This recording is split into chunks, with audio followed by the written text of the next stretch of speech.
Alam na ng buong pamilya ang problema sa kanya.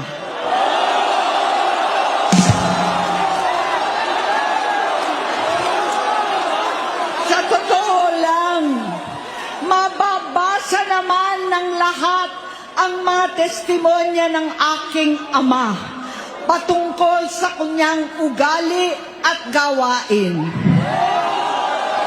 Noon, dahil may tatay pa kami, hindi ko pa siya responsibilidad. Noong tumatanda, ay mas naging nakakabahala.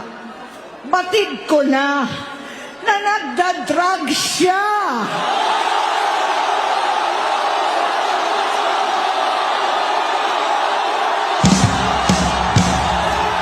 Nalaman ko at ng pamilya, nalaman ng pamilya, seryoso ito.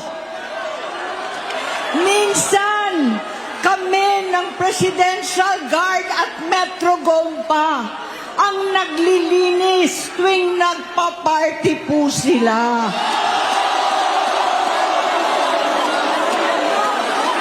Namuhay kaming magkakapatid sa ibang bansa.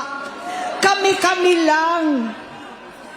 Kinumbinsi ko pa si Bongbong, pakasalan mo na si Lisa.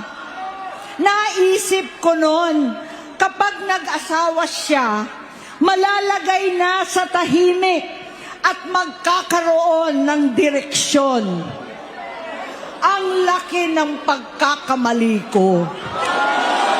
Mas lumala ang kanyang pagkalulong sa droga.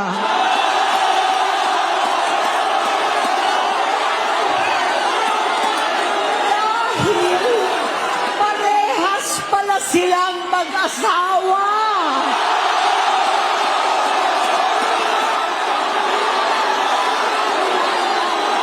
Naging gobernador siya ng Ilocos. Alam ng mga tao doon na halos hindi siya pumapasok. Tuwing kukumprontahin ko siya, ay nagsasabi siyang magbabago na siya, aalisin na niya ang bisyo. Hanggang sa may nagsumbong na naman sa akin na sa paggising pa lang sa umaga, kasabay ng almusal, marijuana pala.